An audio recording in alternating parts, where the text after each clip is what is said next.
donc, dit Rahner, on doit commencer non pas par l'essence divine, mais par le Père. Sinon, on se plante. Mais comment on va faire? Alors bien sûr, on pourrait dire on va commencer par le Père. Mais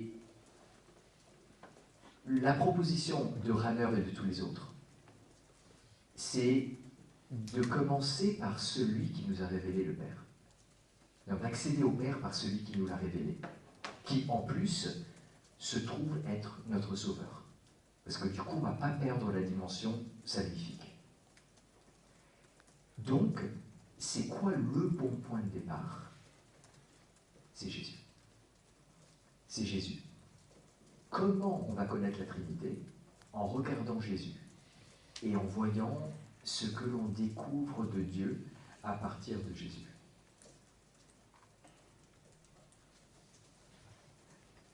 Alors, le premier qui a... En fait, Rahner, il dit ça dans les années 60. Tous les catholiques disent Rahner, c'est vraiment celui qui a tout mis en place, tout ça. Bon, malheureusement pour lui, pour nous, alors je ne sais pas s'il y a des non-catholiques parmi nous, mais 30 ans avant, un autre Karl, Barth, avait mis ça en place. Et c'est vraiment Barth. Comme je vous ai dit hier soir, il n'y aurait pas eu Rahner et Balthazar, on pourrait peut-être penser à peu près ce qu'on pense actuellement. Il n'y aurait pas eu Barth. On penserait encore comme Thomas et tous les autres. Ce qui est génial aussi. Mais vous allez voir ce qui se passe quand on pense avec Barth. Barth dit, ce qui se passe dans le Nouveau Testament et ce qui se passe avec les pères, c'est qu'on ne parle pas ni de l'essence divine, ni des processions, ni même de la personne du Père, on parle de Jésus.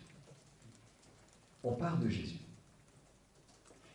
Alors, je vous fais en 2 temps, je fais un premier mouvement très rapide pour que vous voyez le mouvement d'ensemble, et après on va faire plus analyser. Qu'est-ce qui se passe quand on regarde Jésus? Ben, Jésus, c'est le Messie.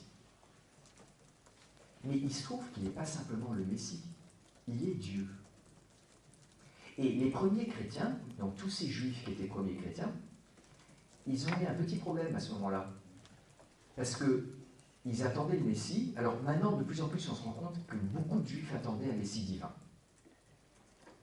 Mais ça, c'est une autre question. Ce sera pour un autre cours. C'est un cours que je fais avec Grégory actuellement. Mais le truc, c'est que donc, ce type de plus on avance, on vit avec lui, ça fait 3 ans qu'on vit avec lui, il est vraiment humain, il mange, il rigole, il boit, il mange, j'ai déjà dit, il pleure, il est fatigué, il demande de l'eau, etc.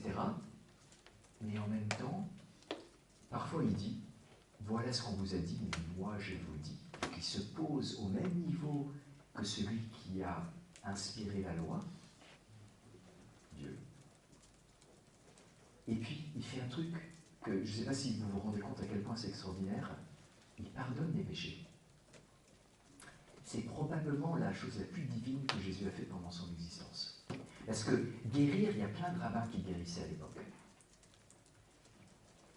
Enseigner, bon, il était peut-être un peu plus fort que les autres, mais on se rend compte de plus en plus que beaucoup des choses qui sont dans le Nouveau Testament, en fait, c'était les discussions rabbiniques de l'époque.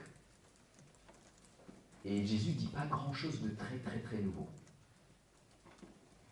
Mais par contre, qui a la prétention de se balader en disant « je te pardonne tes péchés ».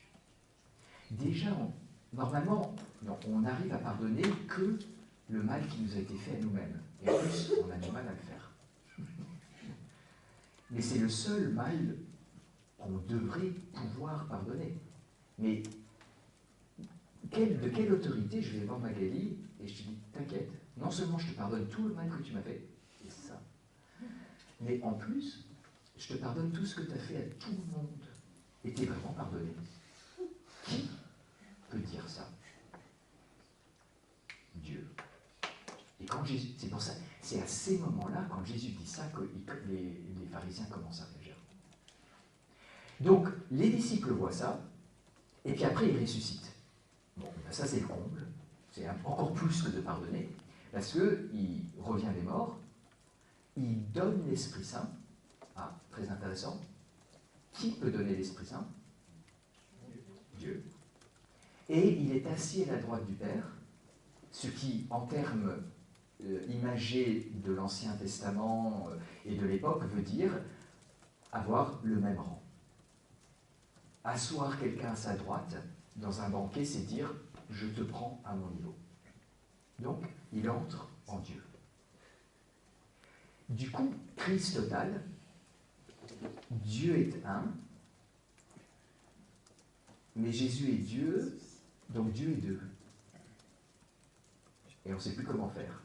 Et puis peu à peu, on se rend compte que l'Esprit Saint, lui aussi, est Dieu, parce qu'il sanctifie. Et il n'y a que Dieu qui peut sanctifier.